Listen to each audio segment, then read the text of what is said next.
Buen día, estimados amigos. Hoy vamos a ver la censura parlamentaria, la posible censura parlamentaria. Soy Rubén Flores Dapkevicius.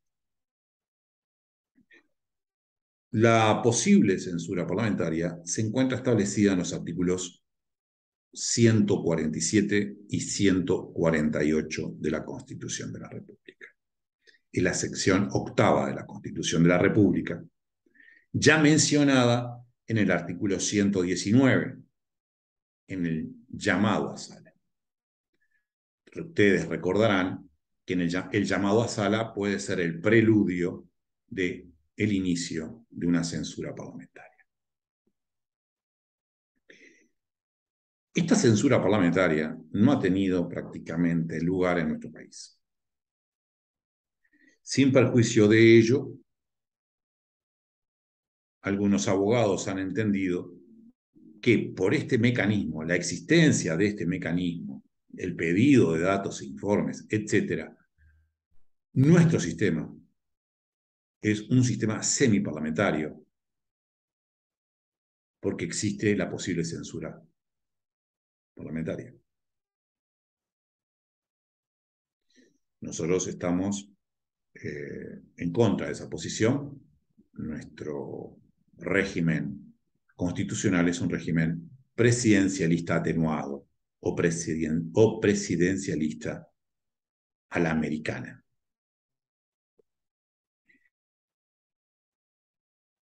El artículo 147 nos dice que cualquiera de las cámaras puede juzgar la gestión de los ministros de Estado, cualquiera de las cámaras. Comienza en las cámaras, en una de las cámaras. Cualquiera de las cámaras podrá juzgar la gestión de los ministros de Estado proponiendo a la Asamblea General, es decir, a la reunión de ambas cámaras, que se declare que se censuran los actos de administración o de gobierno de ese ministro. Aquí observen que se habla de actos de administración o de gobierno. Ello ha dado lugar a que la doctrina entienda que ya nuestra Constitución reconoce los actos de gobierno. Es un tema importante a los efectos de la nulidad, de la acción de nulidad de los actos administrativos. Pero no es el tema de hoy. Cuando se presentan mociones de censura, la Cámara en la cual se formula debe ser convocada en un término no inferior a 48 horas para resolver el caso. Se presenta la moción en una Cámara, esta se debe reunir inmediatamente. Si la moción es aprobada por mayoría de presentes,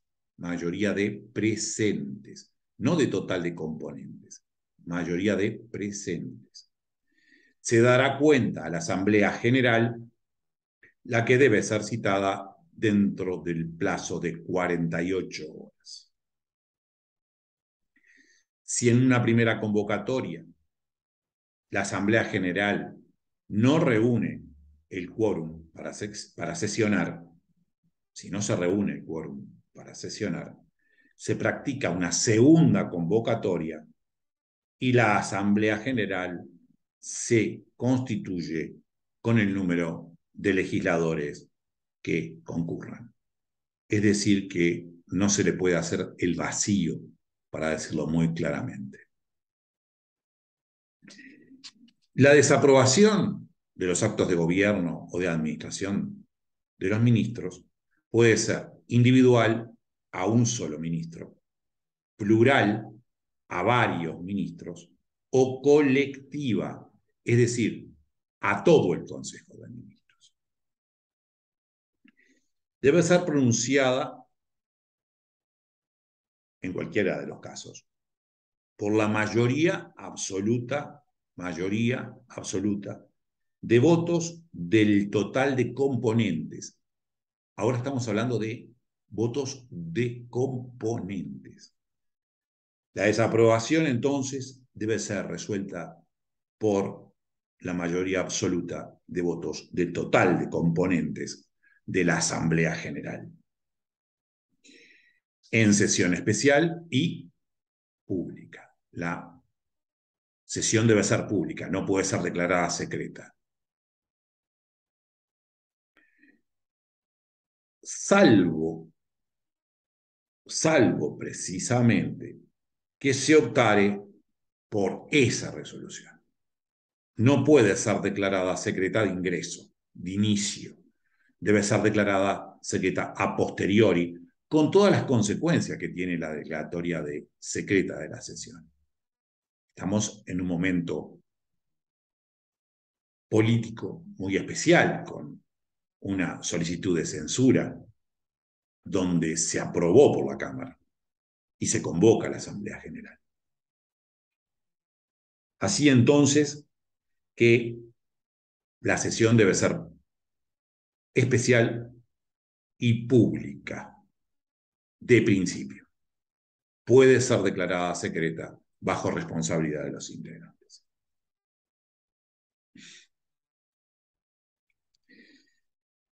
La desaprobación, conforme a lo dispuesto anteriormente, determina la renuncia del ministro o de los ministros correspondientes.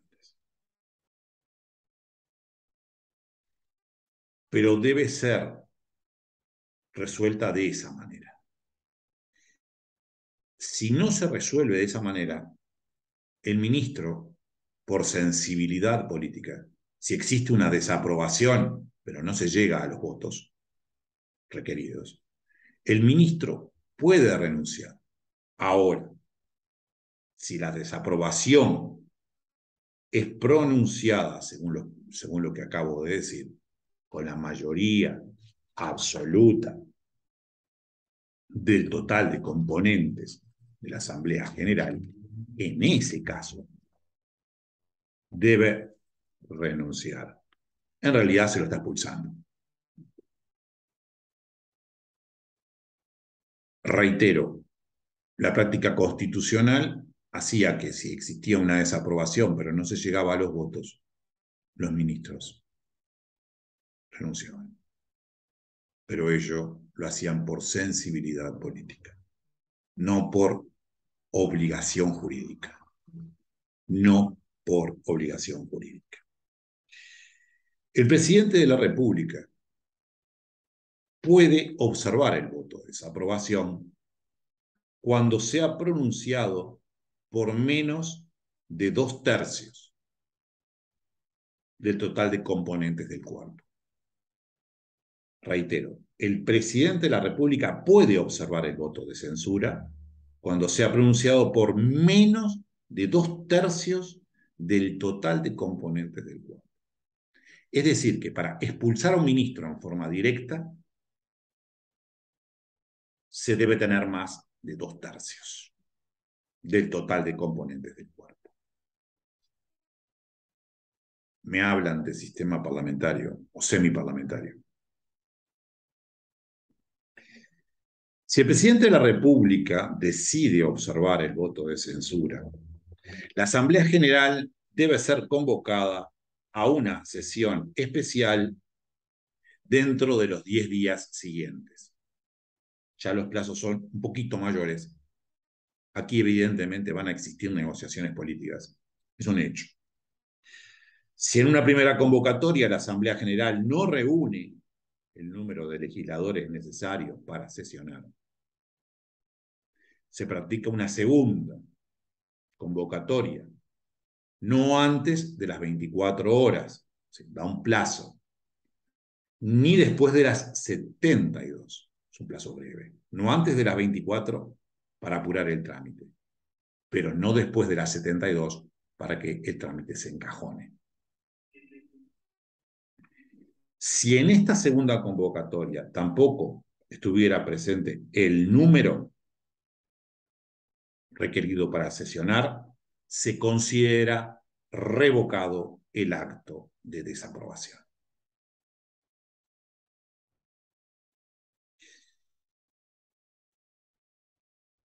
El presidente de la República había observado. Y entonces, si la Asamblea General, reunida nuevamente, mantiene su voto de censura por un número inferior a los 3/5 de sus componentes, el presidente de la República puede, dentro de las 48 horas, mantener por decisión expresa el ministro. Lo mantiene en el cargo. A los ministros o al Consejo de Ministros. Y, si lo mantiene en ese caso, disuelve las cámaras. En tal caso, se debe convocar a una nueva elección de senadores y representantes, la que se efectuará el 8º domingo siguiente. 8º domingo siguiente, nueva elección de senadores y representantes. 8º domingo siguiente a la resolución que disuelve las cámaras. El mantenimiento del ministro, ministros o consejo de ministros, así como la disolución de las cámaras y la convocatoria a la elección, a la nueva elección, debe hacerse simultáneamente en el mismo decreto. Es importante este tema porque no hay opción, ni hay posibilidad de maniobra, si se me permite, con el tema de los plazos. En el caso de la disolución, las cámaras quedan suspendidas en sus funciones, pero los legisladores mantienen sus fueros, su estatuto y sus fueros. No es nada menor. Así podrán seguir dando opiniones con todo lo que tiene que ver con su libertad de dar opiniones que le concede la Constitución y que obra en un video analizado específicamente en este canal. Es un ejemplo claro. El presidente de la República no puede ejercer esta facultad de disolución durante los últimos 12 meses de su mandato. No lo puede hacer en el último año. Durante igual término, la Asamblea General puede votar la desaprobación cuando sea pronunciada por 2/3 o más del total de sus componentes. Tratándose de desaprobación no colectiva, el presidente de la República no puede ejercer la facultad que acabo de analizar, sino una sola vez, solamente una vez puede disolver las cámaras durante el término de su mandato, si no es una desaprobación colectiva. Desde el momento en que el Poder Ejecutivo no dé cumplimiento al decreto de convocar a las elecciones, las cámaras vuelven a reunirse de pleno derecho, recobran todas sus competencias constitucionales y caerá, ese es el término, el verbo, y caerá el Consejo de Ministros. Aunque no haya sido el censurado, puede haber sido un solo ministro. Caerá el Consejo de Ministros. Si a los 90 días de realizada la elección la Corte no hubiera proclamado a los miembros de las cámaras disueltas también recobrarán todos sus derechos. Esto es para evitar algún tipo de inconveniente o de dilación en la Corte Electoral. Recuerden que la Corte Electoral se compone con miembros llamados neutrales y miembros políticos. Entonces aquí es terminante. Si a los 90 días la Corte no proclamó el resultado de las nuevas elecciones, las cámaras anteriores se reúnen de pleno derecho. Hay que observar la realidad política. Estamos en un momento muy especial si sucediera algo así. Proclamada proclamada la mayoría de los miembros de cada una de las cámaras por la Corte Electoral, la Asamblea General, la nueva Asamblea General, se reunirá de pleno derecho dentro del tercer día de efectuada la comunicación. La nueva Asamblea General se reunirá de pleno derecho. Dentro de los 15 días de su constitución, la nueva Asamblea General, por mayoría absoluta del total de sus componentes, mantendrá o revocará el voto de desaprobación. Si lo mantuviera, cae el Consejo de Ministros. El presidente de la República nunca cae, nunca pierde el cargo. Las cámaras elegidas extraordinariamente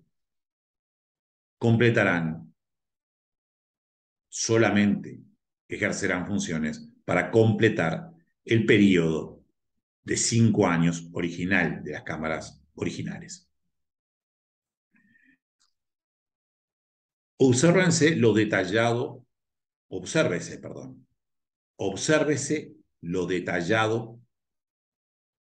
del procedimiento.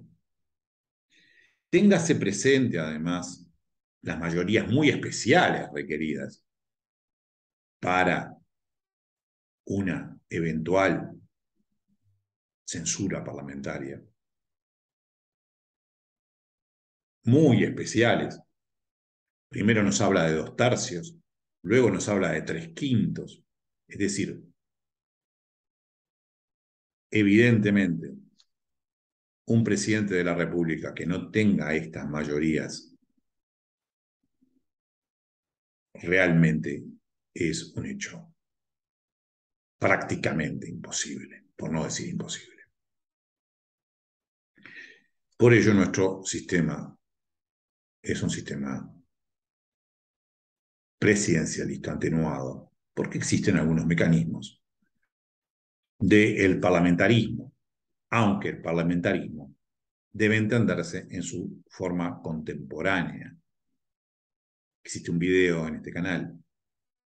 Es decir, el que gobierna en el sistema parlamentario es el jefe del partido político que tiene mayoría en las cámaras, si es un sistema bipartidista, o es el que tiene mayoría en las cámaras, si es un sistema pluripartidista, habiendo formado una coalición. Es un hecho claro. ¿Quién gobernó Inglaterra durante la Segunda Guerra Mundial? ¿Churchill o el Parlamento? ¿Quién gobernó Inglaterra cuando Thatcher era primera ministra? Es muy claro. En la realidad política es muy claro el tema. Estos videos son introductorios. No sustituyen las clases que ustedes deben tomar, evidentemente, en la facultad, pero sí intentan hacer una mayor difusión de estos temas, especialmente también a aquellos que no estudian derecho, pero que les interesa el tema, o aquellos que no pueden ir a la facultad, pero les interesa el tema. Y nuestro objetivo entonces es hacer llegar llanamente, hablamos llanamente, estos temas a todos los que así lo deseen. Ha sido un gusto y les envío un cálido saludo y nos encontramos en nuestra próxima entrega. Hasta pronto.